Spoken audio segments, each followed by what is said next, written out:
Prabal is VP and Managing Director for Boston Scientific, and he has over 20 years of experience in the medical device industry, where he has held positions of increasing responsibility. He was previously VP for Johnson & Johnson Medical Devices in India, and Prabal is an engineer by qualification and an MBA from the IIM.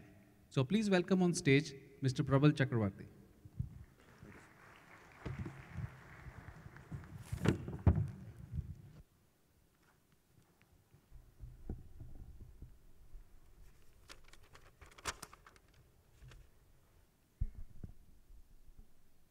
First of all, good morning to all of you.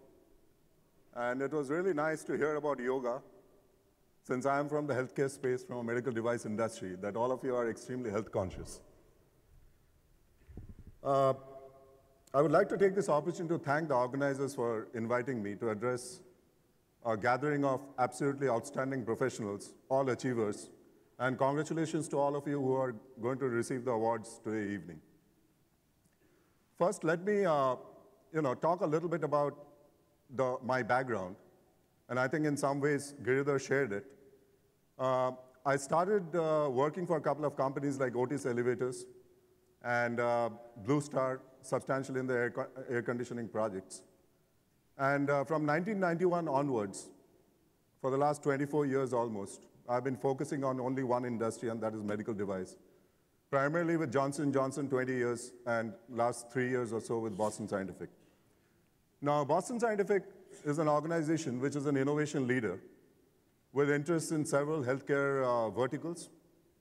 And one of the things that it is important for me to share at this stage, before I really jump into the topic, that the medical device industry is about $4 to $6 billion.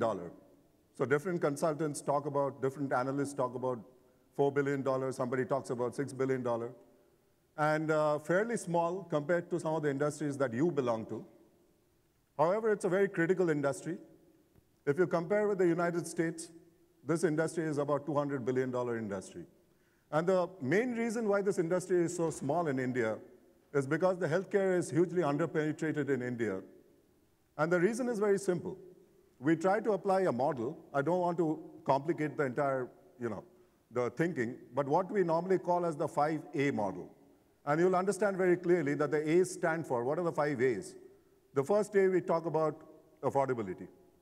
We talk about awareness. We talk about adoption. We talk about access. And we also believe that all these 4 A's have to be aligned if any country or any specific geographical area want to really get the benefits out of this whole thing. So when we take this model and we apply to India, we find that there are huge gaps in each of these A's. And then when we marry this with who are the influencers, who are the stakeholders of medical devices or healthcare space, we have policymakers, we have physicians, we have patients, and so on and so forth. So when we create a matrix, it becomes very complicated. For the time being, we'll park it, okay? We'll come back to it later, and you'll understand why I'm sharing this with you, okay? So one of the things that we are really excited about, and I'm not from the IT space. Obviously, I've got very little knowledge about IT. But one thing I know, that all these bottlenecks that we are talking about in the healthcare space today, we believe that in the next 5 to 10 years, IT and technology is going to play a significant role.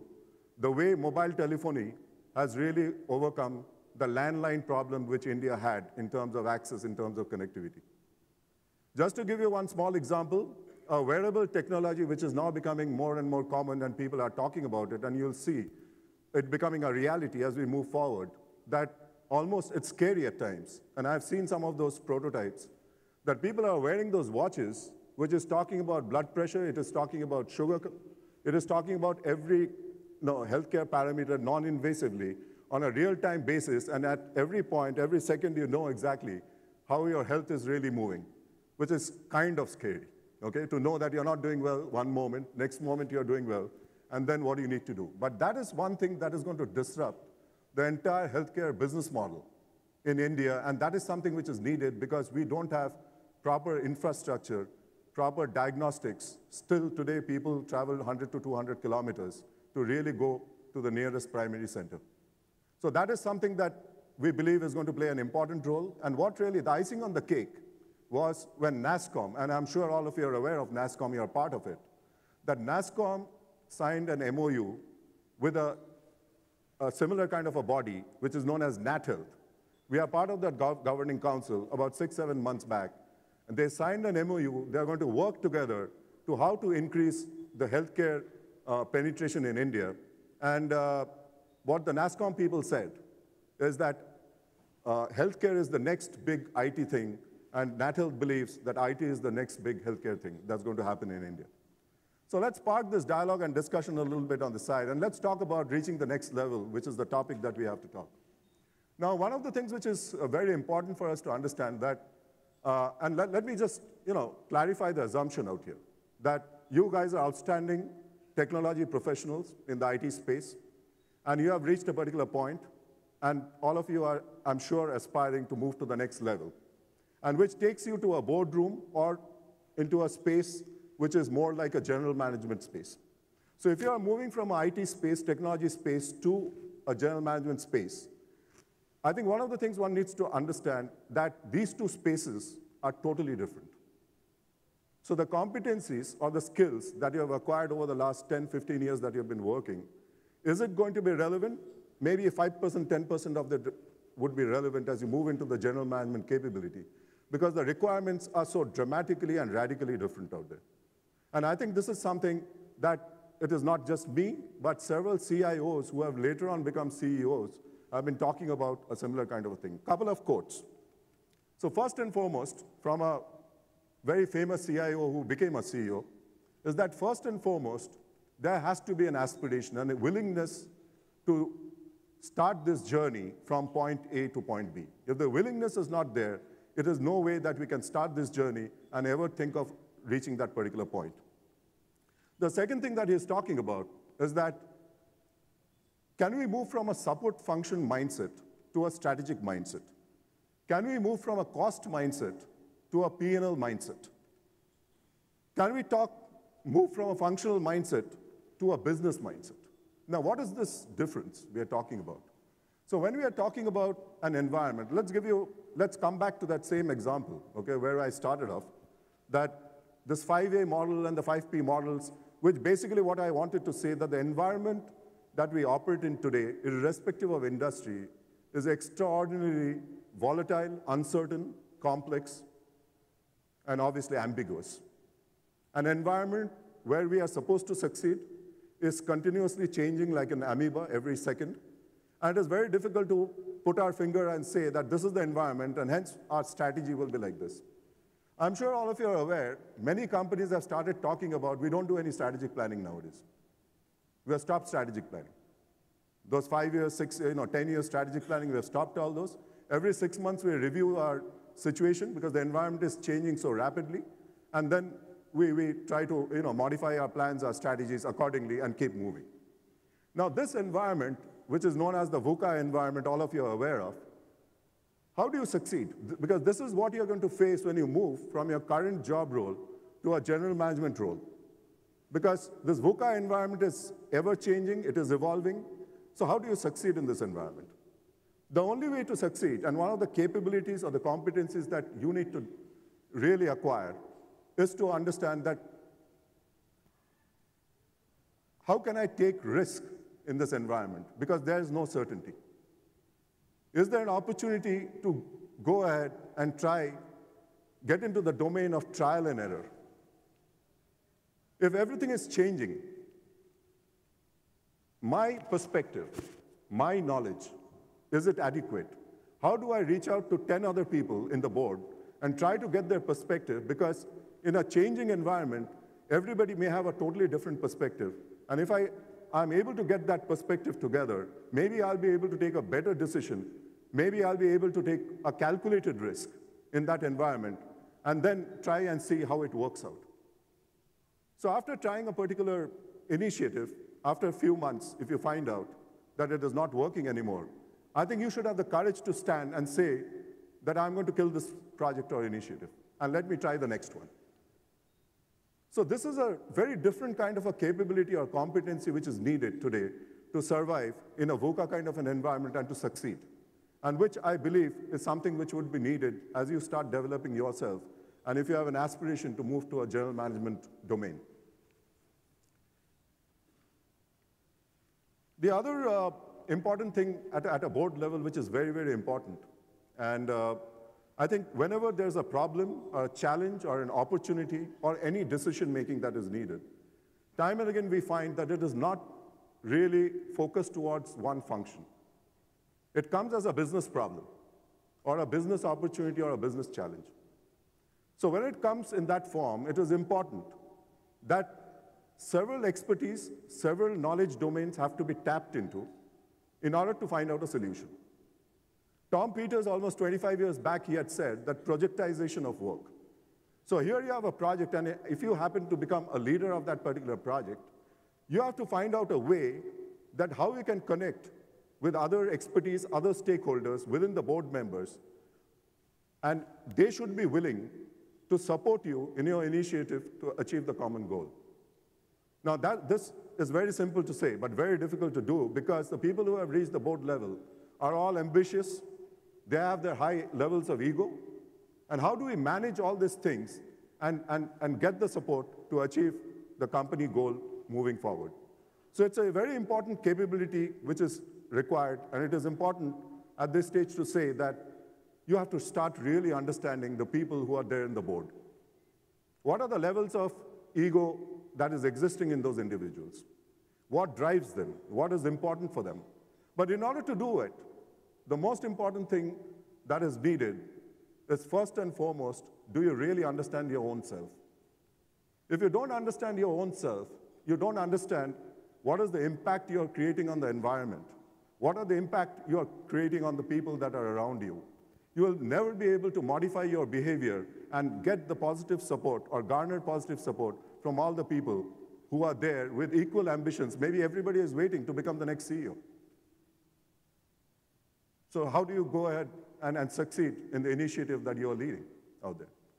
So the capability and competency is something which is significantly different from what perhaps in the last 10, 15 years of your experience, and all of you have become experts in the IT domain. Have you been trained to really go ahead and start demonstrating this behavior at a higher level that all of you are seeking and aspiring for?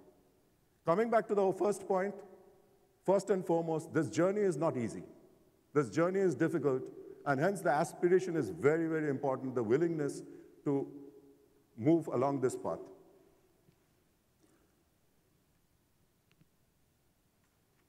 There's one more point which is important, and it is connected with self-awareness in some ways. And the moment I use this phrase, people will start thinking this is a negative connotation. And the phrase is nothing but political savviness.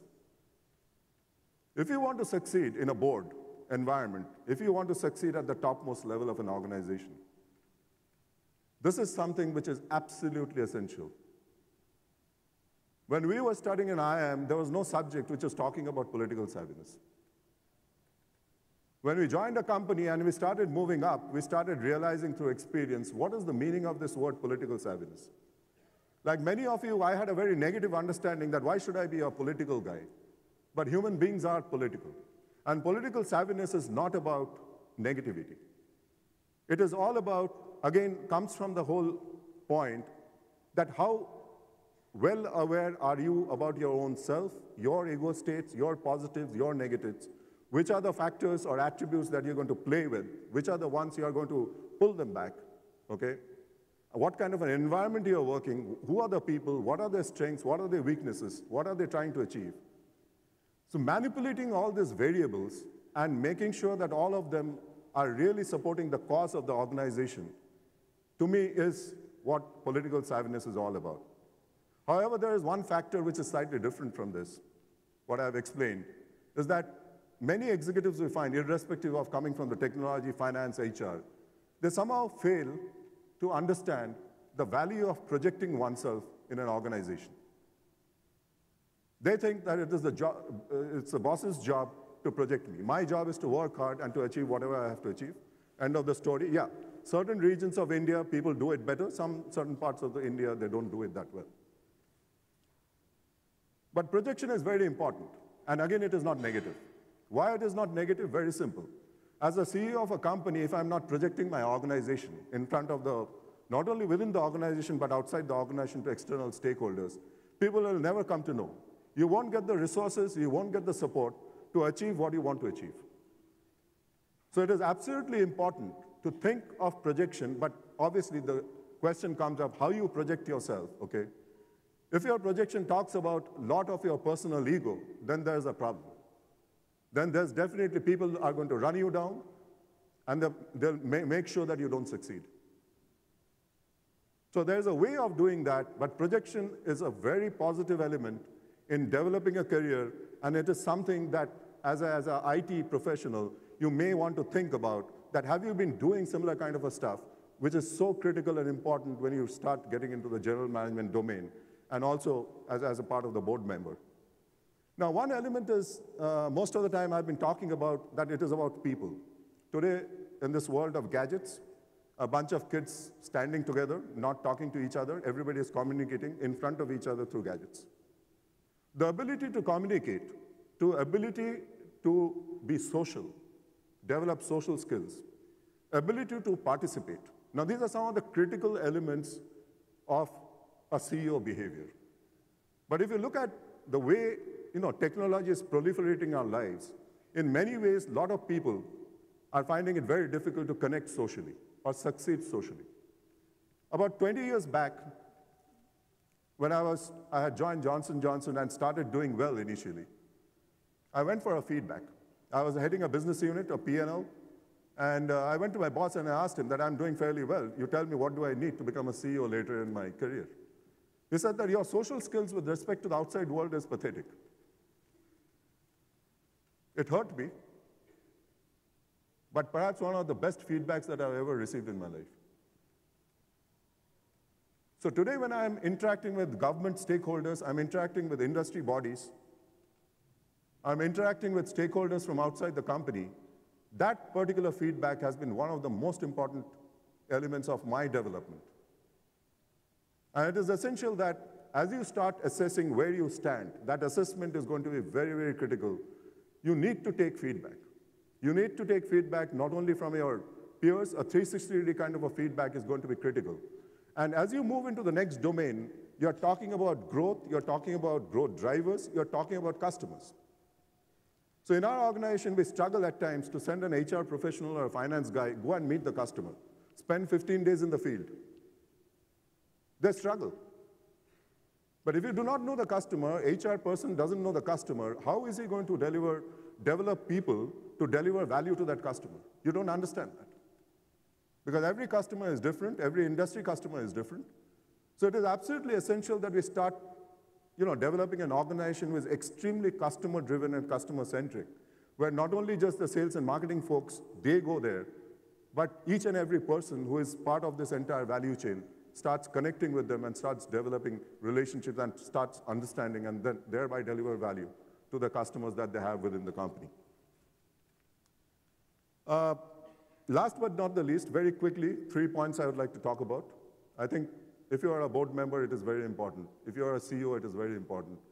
You have to exhibit, you have to demonstrate very high levels of energy. People are looking at you. Situation, as I said, it's a VUCA environment, everything is going topsy-turvy. Tomorrow your company might be in the press with negative news. As a CEO of the company, as a board member, you cannot feel totally demotivated in front of your company. Because if you are demotivated, the entire organization goes into a demotivation kind of a whirlpool. If the boss is so demotivated, I think everybody is going to get demotivated. So how to remain motivated, how to remain energized in spite of all adversities is a capability that you have to think how you can develop that capability. It is so, so important. Connected with high levels of energy is high confidence level. You have to be self-assured. The world can fall apart, but you have to be confident because, once again, the world is looking at you. You are no longer a normal employee of a company. You are a public figure. The moment you touch the board, you are a public figure. People will comment on you. People will look at you. It's unbelievable how people observe board members and the CEOs, how they walk, how they sit down, okay? How they dance. Everything is observed to the minutest detail. And it is important that you develop an organization culture where people start coming out, because the more they participate, more they are social, you are going to get more and more ideas which will help you to deal with this totally volatile and uncertain environment that you have. Because you don't need feet and legs. You need the brain power of the organization, of each and every individual who is working out there. Last but not the least, humility. If you don't have humility, then the challenge is that you're not going to understand others. If you have a high level of ego, that's already a colored glass. You're looking at the world through a colored glass. And obviously that world that is going to present itself in front of you is not going to be the reality. So the whole concept of self-awareness will get destroyed.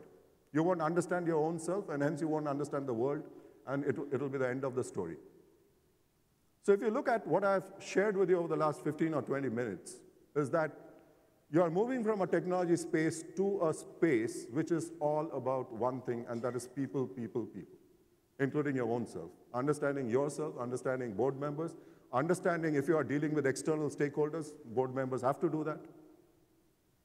To understand that and how to manage all these forces, okay, all these strengths, how to reduce ambiguity in the system, okay, and make the organizational goal a reality is the challenge and is the kind of a competency or the roadmap that you should develop. How do I move from point A to this point B?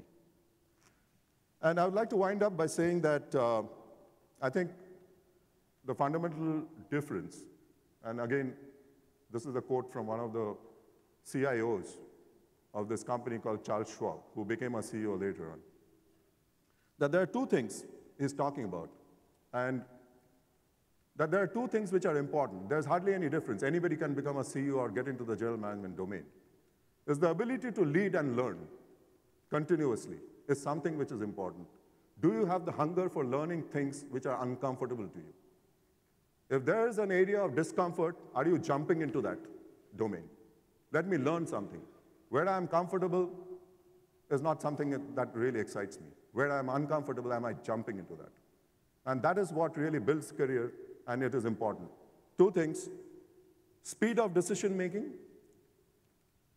in especially high pressure situations, and the manner of communicating to others. In other words, the vision, the goal, the objectives, the culture, how you're really involving each and every person within the organization and moving as one team towards that common goal. So these are some of the key capabilities as in the general management domain, or a CEO normally tries, scores a little bit higher than a CIO, and hence it's significantly important. So with those, I'd like to once again take this opportunity to thank all of you. Congratulations to the folks who are going to receive the awards today.